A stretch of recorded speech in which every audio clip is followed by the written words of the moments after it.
Cheers! Another tea time with Tanya today. And I specifically want to talk about partnership and competition today. So I had a phone call with someone who I've been dying to collaborate with lately. She's just been on my list, on my radar of someone who I really admire and really want to partner with. And so I had a phone call with her today. And I'm on my walk this morning and I start having all of this stuff come up around not feeling good enough, of feeling like, what if she doesn't like me? Why haven't we collaborated yet? Like, we've known each other for a while. Perhaps it's because she doesn't like me. And all of this stuff started to surface. And I was like, wow, okay, this is really interesting. This is perfect.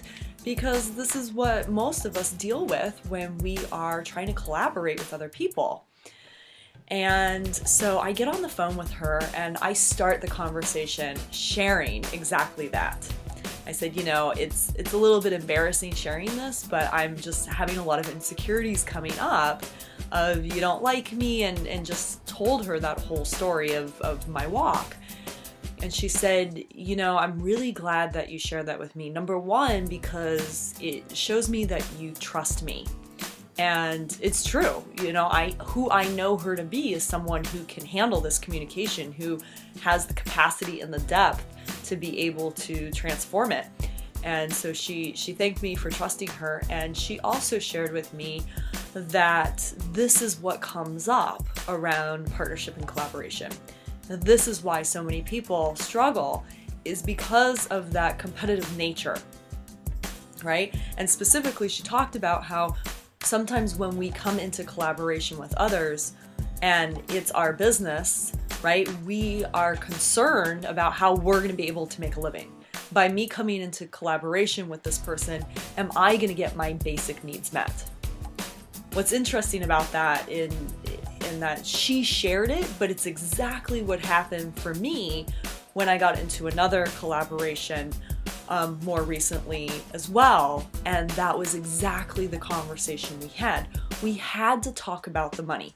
We had to talk about the fact that we were going to go 50-50 on what we created. And I had to assert that that was a concern of mine, that I have been doing a lot of partnerships where I did not get financially compensated. And by me disclosing that and being vulnerable about it, it allowed us to deepen into our partnership and create more trust. So if you are someone who is wanting to partner and collaborate, yes, it is important for you to make sure that you're getting your basic needs met, especially if you're partnering with business, right? You want to make sure that you are getting paid for what you are offering in the partnership, in the collaboration. But there's also a way that we can transcend that, right? That we're not operating from a place of scarcity, that we're operating from a place of abundance. And how we do that is simply by calling it out, by bringing attention and awareness to it, so that it's not occupying space silently. It's not the elephant in the room. By addressing it and actually bringing that into the discussion, it then allows it to be out there in the open and able to be transformed and able to be transcended. So I think this is really important because a lot of times we avoid talking about the money. We avoid talking about our survival and our basic needs. And that is the thing that we need to talk about. It's the thing we need to lead with to make sure that it's taken care of and it's out of the way.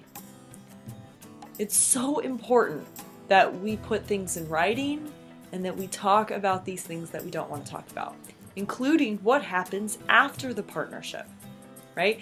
I've been through so many different partnerships, and I've found that when I actually talk about that thing that we don't want to talk about, it no longer becomes an issue.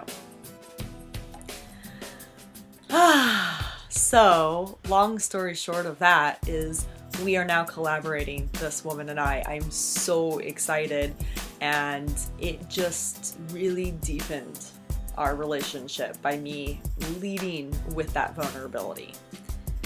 That's what this is all about. Truth telling, baby. It's really the new paradigm. This type of this level of communication is what will transform the world. I am so clear.